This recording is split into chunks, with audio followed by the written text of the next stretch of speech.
much for joining us this morning. We'll just wait probably another minute or two and let folks get settled in. Make sure you got your coffee, something to drink. Make yourself at home, which a lot of you probably are. Get yourselves comfy.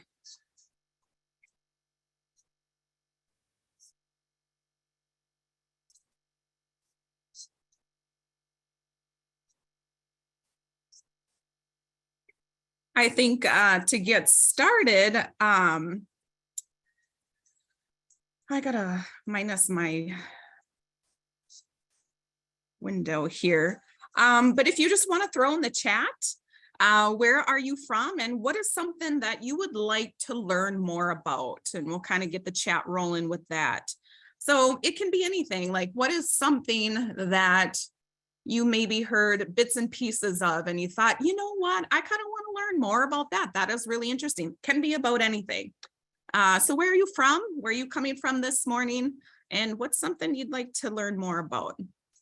Go ahead and throw that in the chat. And welcome to everyone who is joining us. We'll get started here in a minute or two.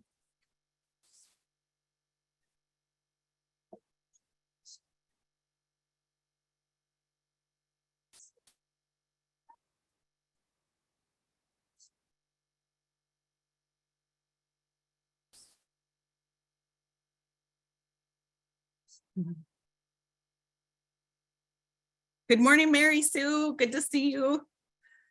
Bonjour, June. Good morning, Brianna.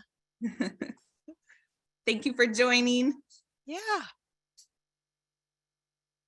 All right, we've got Scott County in the house, Minneapolis, Duluth, St. Louis. Hello, everyone. Good morning. Moorhead. All right. Duluth, small town in Iowa. Okay, but you live in Brooklyn Center. So John, just so that you know, I'm right over in Fridley. So we are neighbors. All right, we've got Crookston. Greetings from Morris. Roseville. Yes, understanding generational differences. Love that. Open to learning generally. Yes. Hennepin County, Plymouth, Chaska, St. Paul, healing process. Ooh, love that. And we'll talk a little bit about that today. Grand Rapids, Fargo, boop, boop. All right, St. Paul, Richfield, Cloquet. Stephanie, I'll be up in Cloquet tomorrow at the Cloquet Forestry Center. So I will be heading up there. I'll be heading up your way this afternoon. So love Cloquet. Oh, Roso. Oh, Christina. Yes. Good to see ya. All right. And David is interested in anything historical. Love that. And Sarah, Duluth, Ashland. All right. Very, very cool. Rachel, you're in Blaine. So I'm in Fridley. So my office is located at the Andover office. So we are neighbors as well. Oh, yes, you're in Fridley too. Okay. All right, just monitoring the chat here. We'll give it one more minute and then we'll get started. So for those who are just joining us, we are just putting in the chat where we're from and what's something that we want to learn more about. It can be anything. One of the things I have been kind of glued to is the, what is it, the James Webb telescope that is has been throwing out all these fascinating pictures. And so I think about like the universe in its entirety. And I want to learn more about that. It's so interesting. It's so very cool. Oh. All right.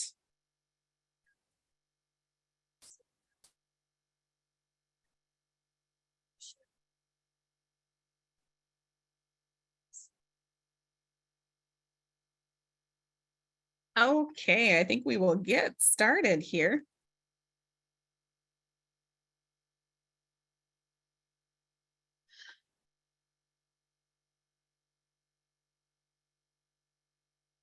Right. Buju, Nawakamago Kwe Indigenakas, Name and Dudame, Ajamugan Dun Jaba. Good morning, everyone. It is so wonderful to see you all and to be in this space with me on a on a early Tuesday morning. I know not, well, 9 o'clock really isn't that early for some folks, but you know, jumping into the day with some information, some knowledge, some wisdom, maybe some things that you're needing to hear, and maybe some things you're not quite sure what you're needing, and hopefully we can talk about that in this space. So Chimigwich to you all for, again, being in this space with me this morning. So my name is Brianna Matrius. I am a tribal community facilitator, part of the University of Minnesota Extension, of course, under family development. And I am a part of the American Indian Resource and Resiliency team. And primarily the work that I do is helping tribal communities, helping people to understand how historical trauma and intergenerational trauma impact our lives every day. And it's one of the things that I am passionate about. I shared in my introduction when I speak in my language, Name Indudame, means that I am from the Sturgeon clan. And that's a part of how Indigenous people introduce one another. And it's a way of understanding where they come from.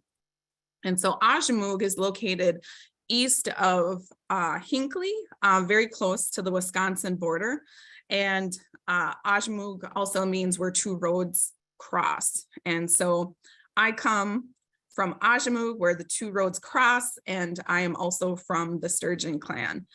And you guys today, you're going to hear about my story and how I kind of came to do this work and why healing through history has helped me. And so I've been on my healing journey for about 6 years or so. And one of the things that I am learning and I have learned is that the Sturgeon clan is, we're educators, we're teachers. And it's so interesting because fast forward to what I do today, you know, that's exactly what I do. And we're storytellers. And so I share, I'll be sharing some stories on my own personal journey that, again, will hopefully help tie in why healing through history has been such an important piece in my life. So before I move on, I do want to share just two things. I do teach 2 workshops out there. One is actually called Healing Through History, and it is an all-day 8-hour class workshop that goes into detail. I'm just going to touch on on a few things in this space because, of course, we don't have all day, but we just have an hour together. So I'm just going to share a couple of things within this time that we have about healing through history. But it's an 8-hour workshop. And again, we kind of go into some of the basics about, you know, Indigenous history within Minnesota, some of the truth about it, what we haven't learned, tribal sovereignty, things like that. And it really provides a space, again, for people to kind of shift their lens on how people view our communities. And oftentimes we hear, you know, why can't they just get over it? And the truth is that most people don't understand the history, so they don't know what we truly have to get over. So we go into some of those details about all of that. Here is my contact information. If anybody is wanting to have me come speak or to do my classes or workshops, by all means, take down that information and get a hold of me. And I would love to work with you. The other workshop that I do is called Mending Broken Hearts.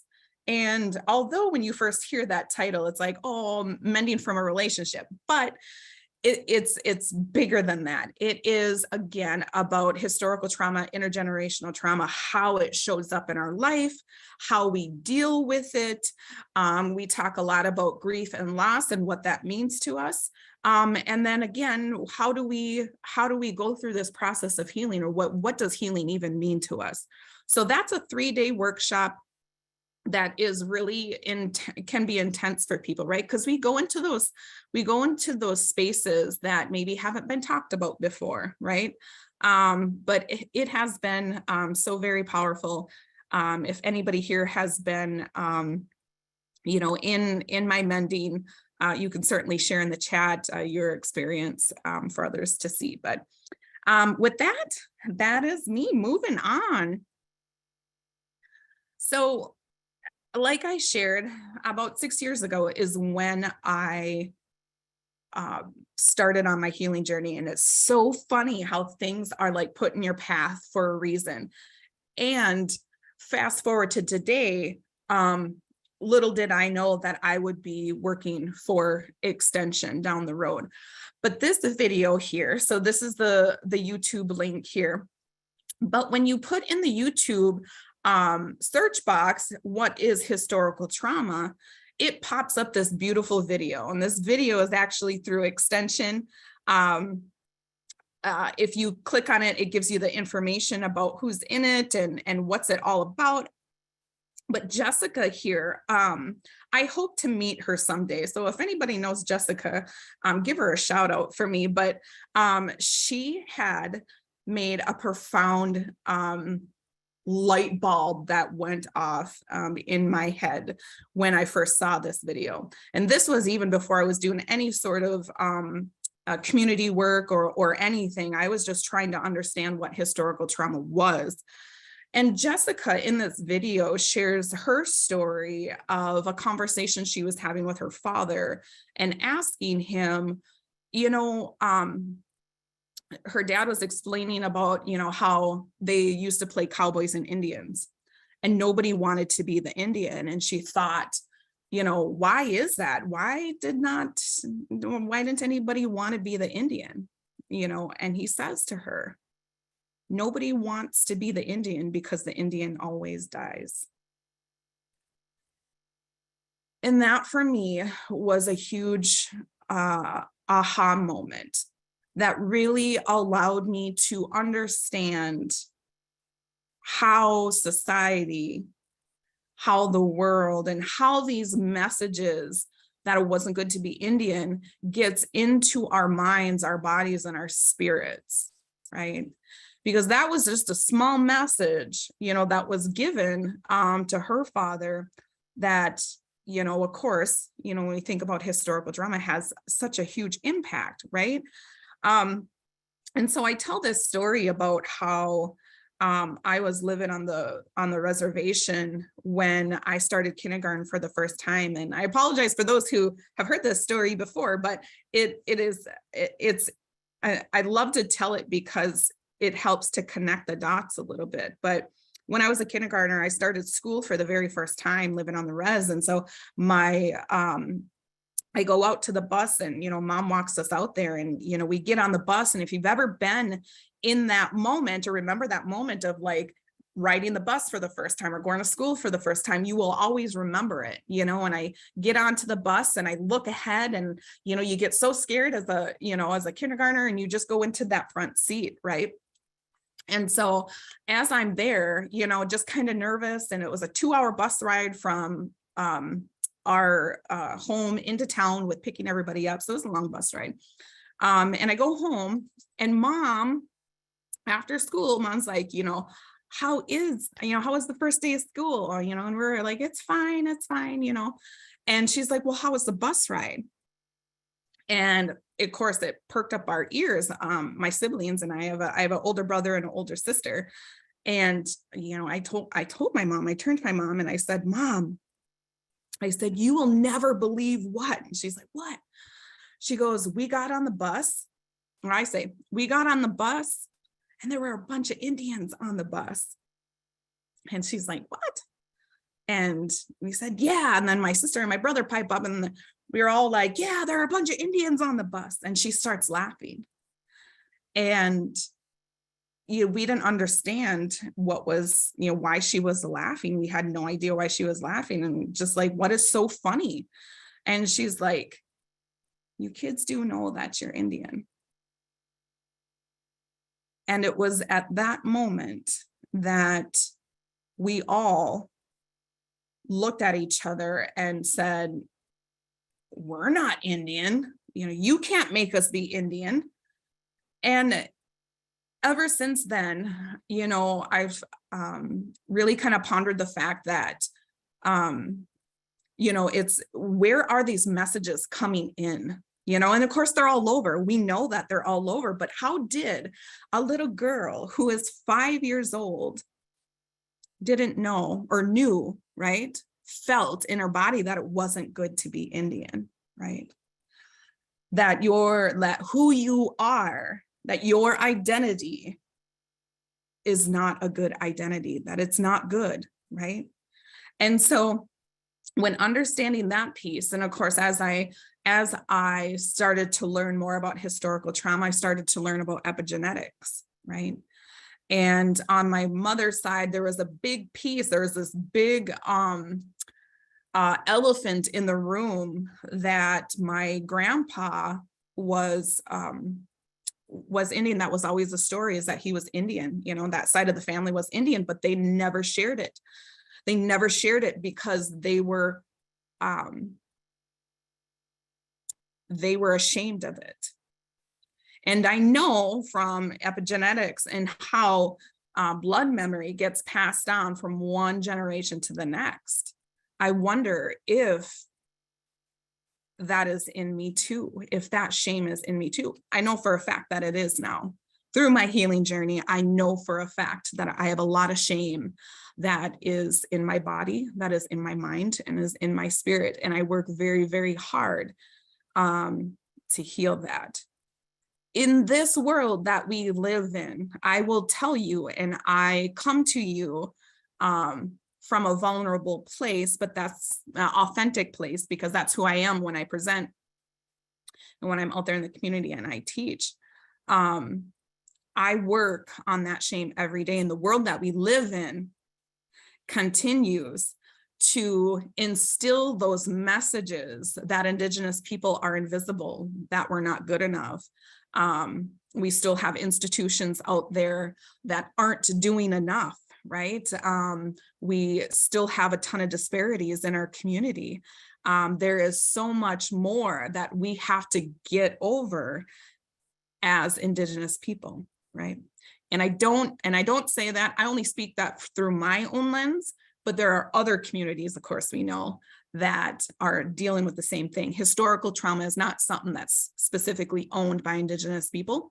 I just share that with my own lens. So please know that. So if you get a chance, and if you want to understand historical trauma a little bit more, this is a great video.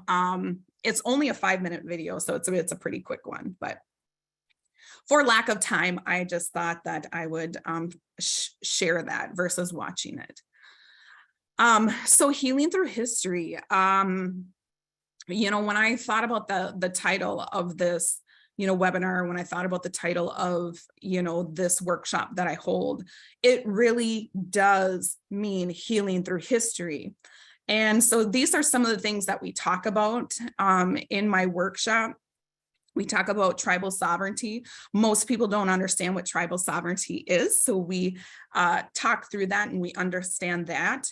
We don't get into a whole lot of details because a lot of these things can be complex, especially when we get into treaties and things like that. Of course, treaties are, written agreements between Native nations and the federal government. And I will share just really quickly what treaties is that, there have been almost 600 treaties that have been written within the between Native nations and the federal government, and every single one of them have not been fulfilled or have been broken, right? So that's a lot. right? And so treaties are, supreme law of the land, right? So when we think about those treaties and, what should have been given to our Native nations all across the US, they haven't been fulfilled, and most of them have been broken. So Big Sandy Lake tragedy, I just talk about this too, because Big Sandy Lake tragedy literally happened in our backyard, but it's not taught in our schools. So I learned of this history when I started my healing journey. So maybe 5 years ago, something like that, which is crazy because Big Sandy Lake, was with many Ojibwe people in our District 2 area, right? But it's not talked about. So I just learned about that, like I said, like 5 years ago. So I want to make sure that people understand what took place during that. We, of course, talk about our relatives in the West. So our South Dakota, North Dakota relatives there. I definitely pay tribute to, what they brought, and also give honor them and honor our ancestors that have been through so much. And of course, we know that our relatives in the West have suffered greatly. So I make sure that we talk about that. And then boarding school. Boarding school, I believe, and this is just my personal opinion, that, breaking tribal sovereignty, not allowing us to govern ourselves, breaking the treaties, all these things that have happened, we were able to somewhat get through, we were still able to live off whatever land we had. However, I do believe that boarding school was the absolute thing that really took us down as a people. It took away our identity. It took away our language. It took away our ceremonies. It took away the very essence of who we are as Indigenous people. It took away our children. And we are now, coming into this new period of time where people are coming back, we're starting to heal. People are becoming sober. Many addictions, of course, spun out of this historical trauma. That we dealt with, and we're continuing to deal with, because with boarding school, sometimes there have been 4 to 5, 6 generations that have gone through boarding school that have literally completely wiped out family traditions and ceremonies and things like that. So boarding school is not talked enough about in our schools, in the media. Of course, I think we're all familiar about, or at least we should be familiar about, what's happening in Canada and all of the children they are discovering in mass graves. And the invisibility of this topic is unreal to me. It is shocking. We are talking about not just a couple hundred, which even that is horrific. We are talking thousands and thousands of children that had died during boarding school. And that's just as Canada. We haven't even begun to really look at the US boarding schools. I take that back. We are starting to look at some things, but it's way overdue. So I love this picture. And this picture to me represents Indigenous people worldwide.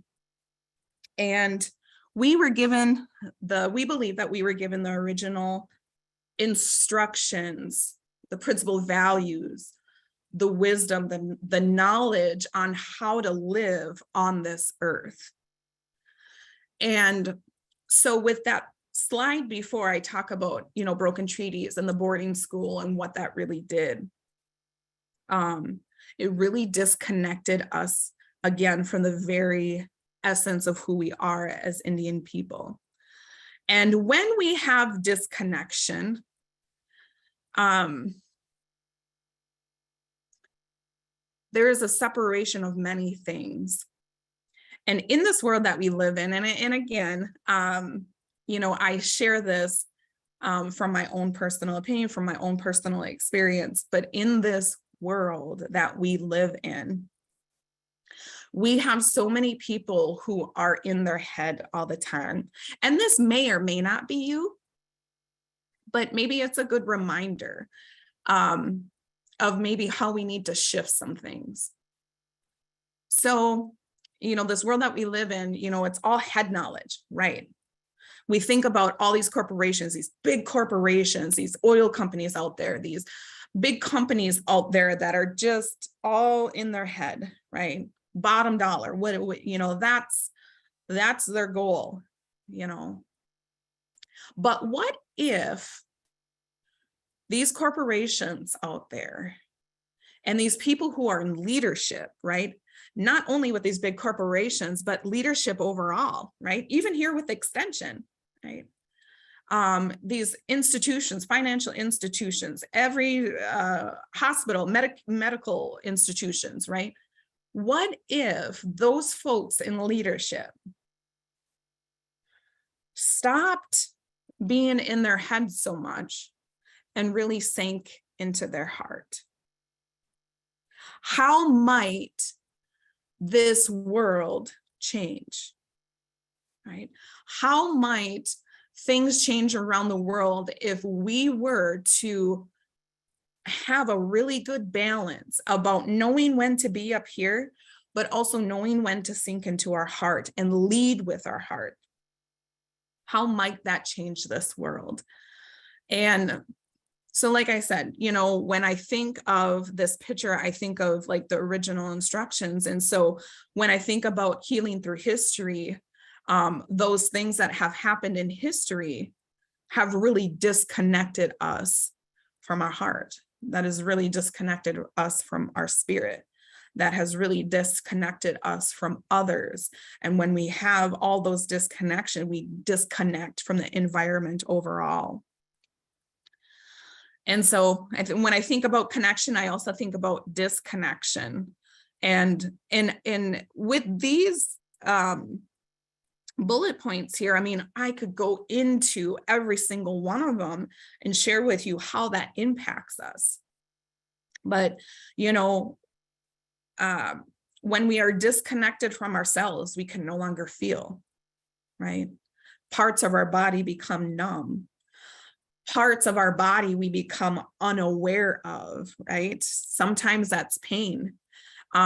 Sometimes when we become disconnected, we don't feel emotions, because emotions start off as a physical feeling in our body. So we disconnect that, right? And of course, we all know the world that we live in today is very much titling emotions. Well, this is a good emotion. This is a bad emotion. And if you feel bad emotions, then we don't want to go there, right? But the truth is that emotions are just emotions. And we're going to feel the good emotions just as much as we're going to feel the bad emotions. And that we don't ever stay fully, permanently in one way or another. It's a balance of, say, I don't even like to call them bad emotions because they're not, right? But really positive and challenging, I'll say that, emotions. So, and others, of course, if we're not in touch with ourselves and really understand who we are, then it's hard to be connected to others, right? And we've all been in this collective trauma with the pandemic, right? So there's been like this disconnection between others. And I remember being out in the community again and giving hugs, and how much of that just like, it made my heart feel so happy just to be able to give a hug and to hug my aunties and, to hug those people who made an impact in my life that I'm seeing for the first time now in 2 years. Like, really being connected into others is so important. And the environment, right? So I'll ask folks in here, the way that we lived hundreds of years ago, we were connected to the land. We were very much about resourcing from the land, right? And so this is just one topic, right? with the environment that we can go into, but where do we know where our food comes from? Right? So if you ask ourselves that, right, if we ask each other that, where does your food come from? Do you know where your food comes from? Do you know? Do you really know? And maybe it's with some certain foods, but overall, a lot of that stuff is processed. But the way that we lived, hundreds of years ago, is we were very connected to the environment and to our food sources. And when we would harvest, we would put down an offering, we would put down a prayer, because that spirit that's inside that animal or plant or what have you is revealing their spirit to you so that you could live on this earth, right? Because we were given the original instructions on how to live, and when we were given those instructions, we were told that there are going to be certain spirits that are going to help us live on this earth, right? And so plants and animals have made that commitment, so to speak, to give them spirits up to us so that human beings could live on this earth. So environment overall, I mean, you think about our water, right? Do we have clean water? There's so much disconnection with the environment that we can go into. And also spirit. So when we become disconnected from all these things, we become disconnected from our higher power. And so I just want to honor those in this space that may have a different viewing on spirituality, on, say, religion, or maybe you have no thoughts about it at all. I come to you being my authentic self. And for many years, I was a closet spiritualist. And some people heard me talk about this, but I was a closet spiritualist and I didn't talk about it. And I come to this work and I do this work every day. And there's no way that I can do this work without talking about spirituality.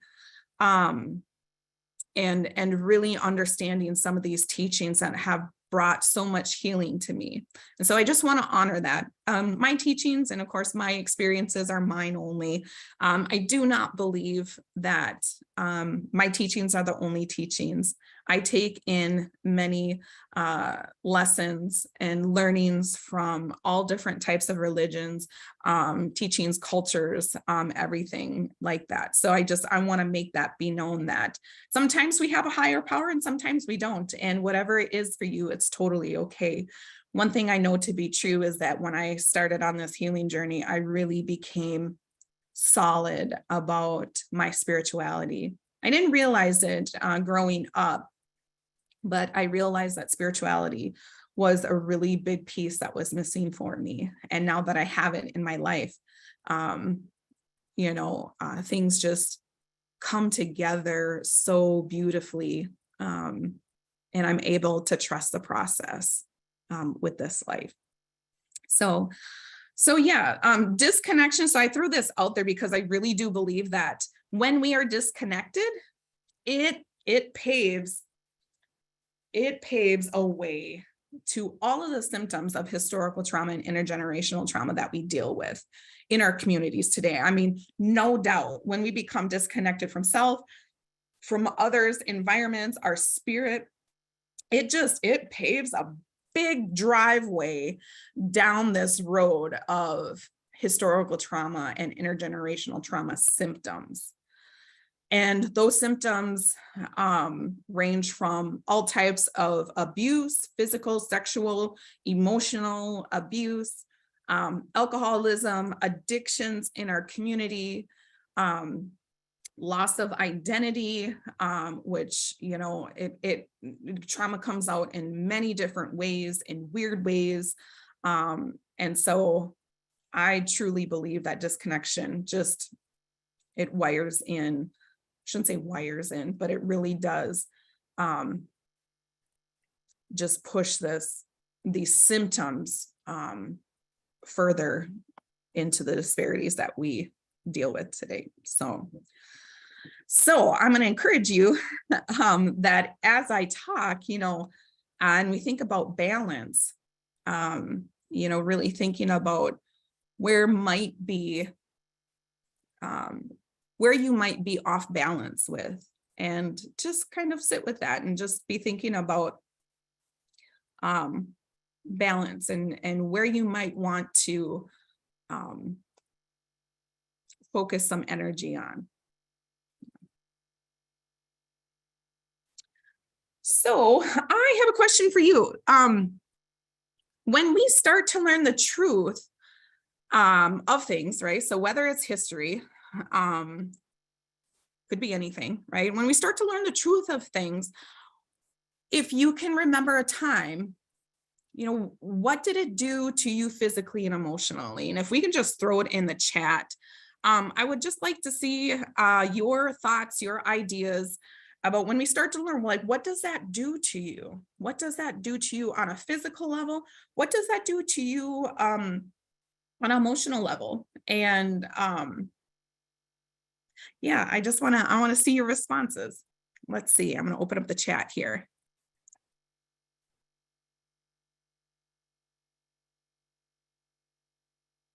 Feel like a sucker punch. Yes. Sadness, grief. The truth about history makes me feel very ashamed. Yeah. Heaviness in my heart. The ability to trust. Elevated body temperature, short of breath. Yes, Maxwell, for sure.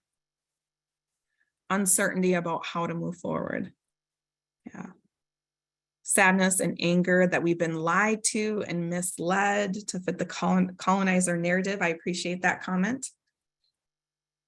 Uncertainty, what to do next. Lots of sadness, lots of anger and questioning other things. Yeah. Ashamed of self and previous generations. Yeah. Complete emotional depletion. Yes. Yeah. My footing feels less certain. Yeah. Resentment, confused, discomfort.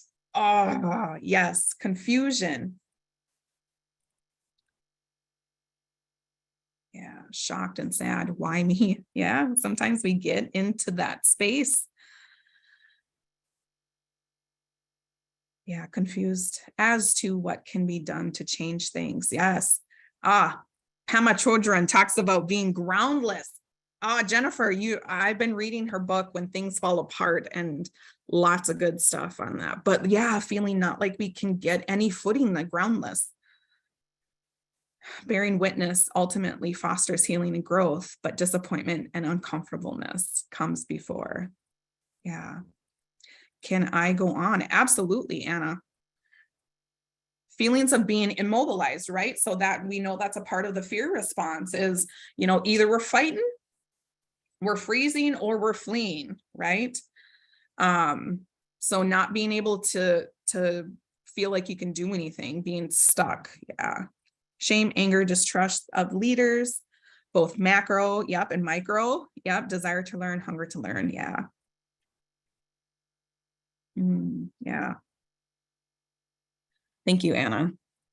So I appreciate you all just coming to the space and just being willing to share these thoughts and these feelings. Yeah, Maxwell, desire to burn. Yeah. Yeah.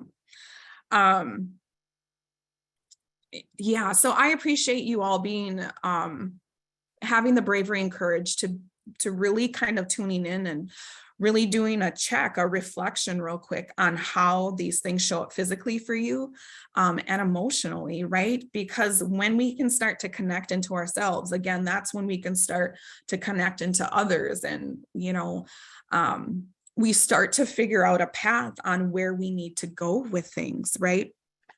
And so that has been so powerful for me is when I start to know and understand history. Understanding history is, for me, is the foundational pieces of knowing so that I can understand where to go to next, right? And that I may not always have like all of the answers fully But we can't know and understand where to go out here if we have no idea where we've came from and what those stories are, right? And so some people I have seen, whether it's on social media or whether we've had conversations or whatnot, or people will message me, and they say, Bree, why do we have to live in the past all the time? Because a lot of what I do, I talk about trauma, right? I talk about trauma all the time, trauma. And that is so that I can bring awareness to history, to where we came from, so that we figure out where we need to go into the future. I think about going to the doctors, right? How do you know if you have an ailment or a pain or an illness or a disease? How do you know how to fix that if you don't even know what you got? Right. And so one of the things that I've experienced working and doing this work out in the community is that we have a lot of people that don't understand these feelings and emotions that are coming up for them. Right. Sometimes they have no idea where their pain comes from their body, and they've been to the doctors over and over and over, and they can't figure out why they've got a pain in their shoulder. Right. They didn't do anything to it. All the x-rays and MRIs are showing that everything's clean, right? But for some reason, they have this pain, right? We have people in the community that don't know the history, and they're very angry, and they have no idea why they're angry, I read this quote on Facebook, and it's from a Native music artist. And when I read this quote, I was like, whew, I was kind of blown away, because I have lived and I breathe it, and I continue to breathe it when I'm out there in the communities and I do this work and we talk about some of these difficult things. And he says, to grow up Native is to grow up grieving and have no idea that you even are. Right. So to grow up to grow up Native is to grow up grieving when you have no idea that you even are, right? So I saw that, and it hit me to my core, because from a very young little girl, I knew what sadness was. I don't know how, I don't know why, but I dealt with depression for all my life. And I've known it ever since I was a little girl. So when I saw that, it was just like, poof, it hit me.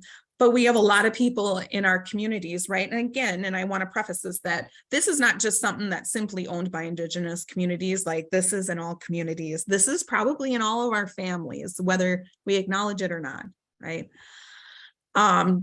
Depending on our family history and what that looks like.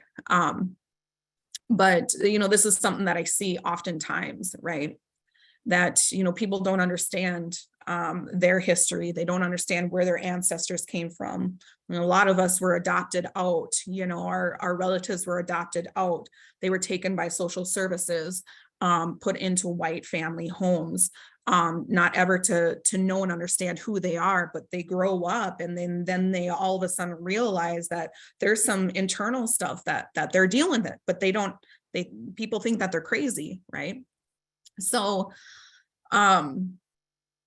I am a firm believer that when we can start to understand history, those big foundational pieces, when we start to learn and understand our family history, that we can start to figure out what is going on inside of us. What are those impacts, and how do they impact my family? How does this impact the collective, right? The collective whole, right?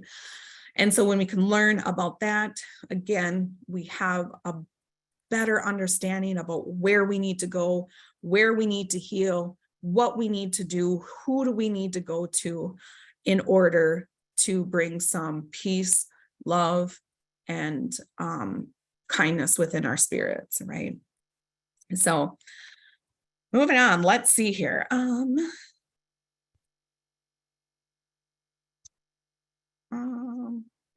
There we go. So I'll just share that the battle still continues today. You know, historical trauma, these pieces, these big pieces of history, for Indigenous people all across the US. We are still battling this today. So when we think about historical trauma, this is not something that has happened hundreds and hundreds of years ago, right? This is something that is still happening today. Pipelines throughout Minnesota and the areas affecting many tribes. Indigenous people, they just want clean water, they want to be respected. They want their tribal sovereignty to be respected. And so when we have some of these pipelines going through Minnesota, it can have a huge impact if those pipelines were to break, and I'm sure you all have heard and probably have your own opinions around that, but it's still a big one for us today. Name changes. So for those that are, in the cities, we all know the scuttle around the name change with Bedamakaska, right? Lake Calhoun. And that was a really big topic and a heated topic, right? But if you were to know and understand the history around Lake Calhoun, right? And the person that it was named after, John Calhoun, if you learn that history, you'll know why it needed to be changed back. And again, we all have our personal opinions, right, on what that means to us. But for the Dakota people, it meant a lot in order for that name to get changed back. So missing and murdered Indigenous women, that is a big one. I won't say a whole lot about that, but the invisibility of Indian people is really big. We aren't being seen, we aren't being heard, we are being murdered, and we are missing in our communities, and nobody's doing anything about it, right? And that's a very sad deal. Again, we have tribes all over that are still fighting for their tribal sovereignty.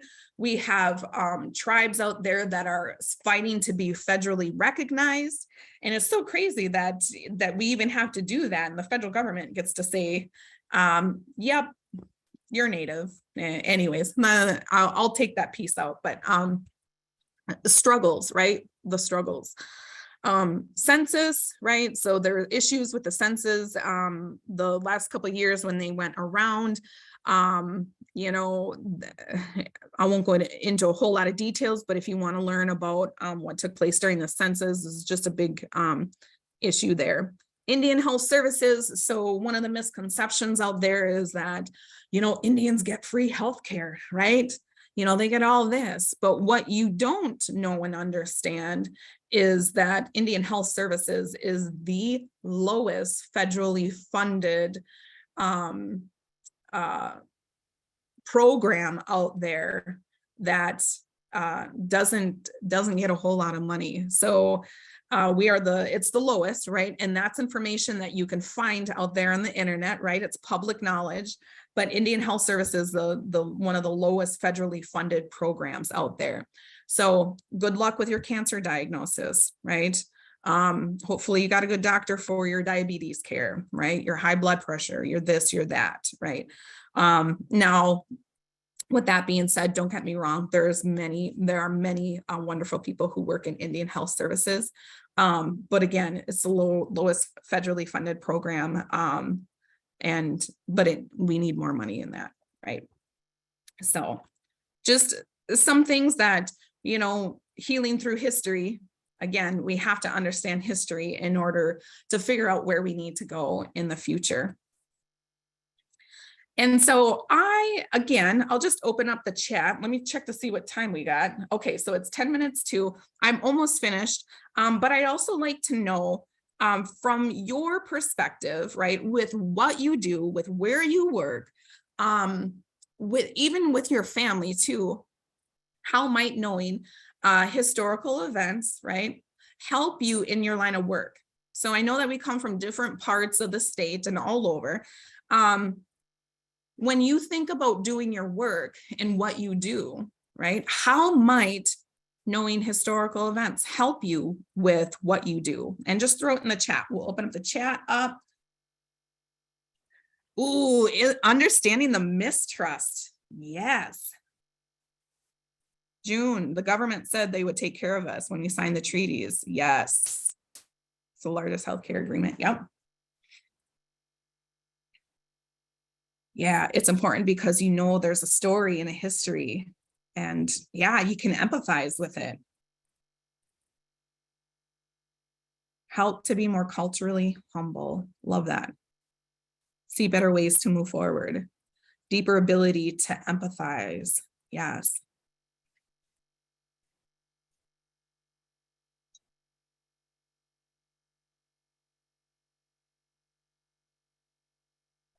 Yes, educating others through personal development, right? Making time for that. Yes, love your comment, Lorene. Knowing the struggles they face, war, all of that. Yeah. How to design university benefits program to foster well-being for all communities. Love that. Try not to make the same errors. Yeah. Realizing teaching that laws reflect policy, a policy choice made by someone. Yes. They can be changed, right? Yeah. Opportunity to be an ally. Yes. Thank you, Ken, for joining. Rebuilding trust in government programs. Yes. Perhaps knowing missteps from the past and thinking about new solutions. Absolutely.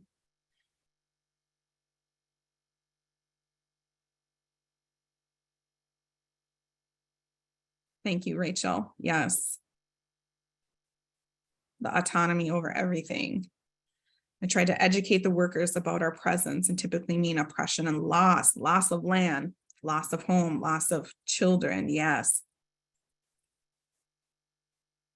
Not the parents of the angry Indian, right? Like I said, it's like some of this stuff comes out and we don't even know where it comes from, right? Yes. Are medical students receiving info and training on non-Western methods? Yeah, it's interesting, and it's I love the fact how there are a lot of medical students now, people who are in medicine that are really trying to understand indigenous ways of knowing and really coming to understand how the spiritual body impacts the physical body. So I appreciate you sharing that. Non-Westernized methods, and a lot of the stuff that we do is, out of the box, and or it's not what do they call that? I can't think of what it's called, but anyways, we don't keep ourselves in a box. We allow for things to happen. I work for an organization that teaches about ACEs and tribal neurosciences. Whoop, whoop. So it helps to develop background knowledge on the topic. Absolutely. Maxwell, love that comment. We had Susan Bolio, that was a part of our team there for a while. Definitely very close in contact, and we still work together, but she was a part of the Tribal Neurosciences project. So anyways, thank you so much for sharing this information. I so appreciate that. Thank you for your comments. And it just helps us to really reflect, right? Like, what does this mean to us? When we start to learn this history, what does this mean to us? I don't know why it's not working. Okay. So, which brings me, I'm almost finished here. We are many, many people, and yet we are one. What we do with our thinking, what we do today with our thinking, what we do tomorrow with our thoughts, what we do with our actions and our interactions with people determines the course of the universe itself. You are not powerless. You are not without power. So we think about some of these things that really need to be changed.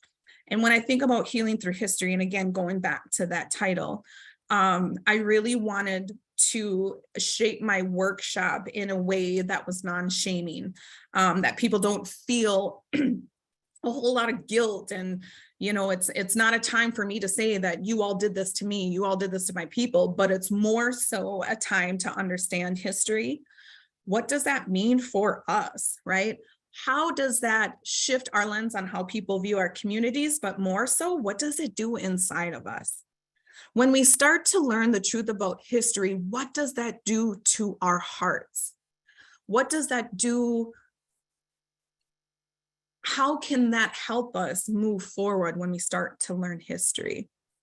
That even though it can be hard to hear some of these things, how can that shift us into making a change inside of us so that we can go out to these institutions, to these things, to these places that really need to think about how they do things, and how can we have that energy and that motivation to be able to create change out there, because you are not powerless, you are not without power. And we need people of many different backgrounds to help us create a different world, that everybody is created equal, that we do belong in this world with everyone else, right? But what are some of those shifts that need to happen? And to be quite honest, that shifts happens when we feel something inside. That shift happens when we feel something in our hearts, right? You are not powerless, you are not without power.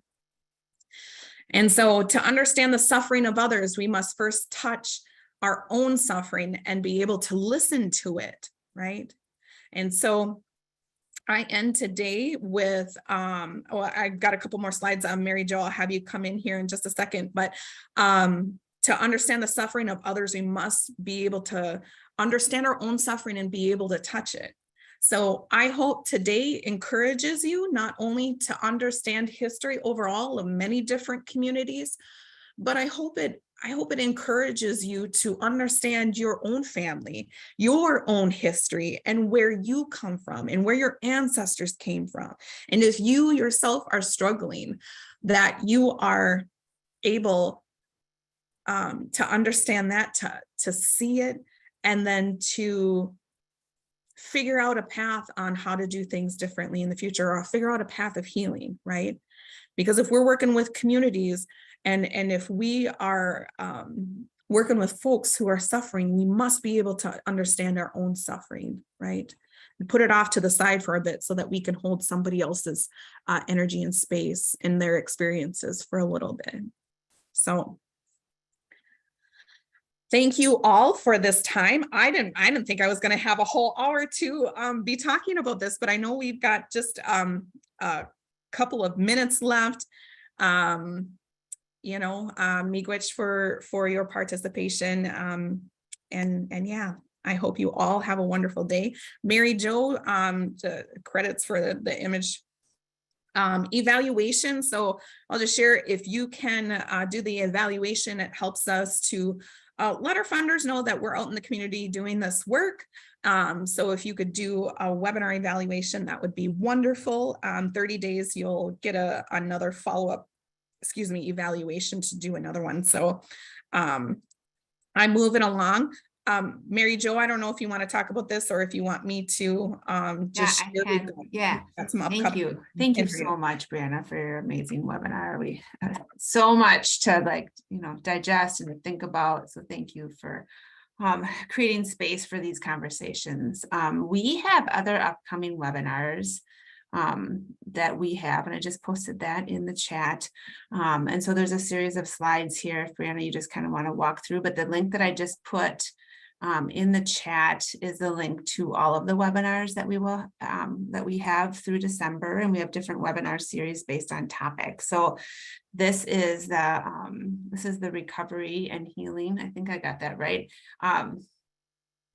series, but there's other series that we offer as well. So you can see that on the slides, and then this link will send you there as well.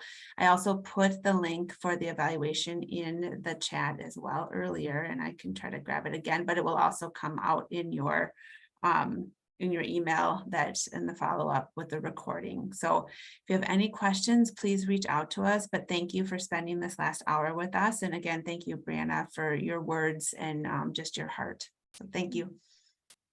Yes. If there are any questions, I'm going to stop sharing so that I can see folks. Is that okay? Yes. Okay.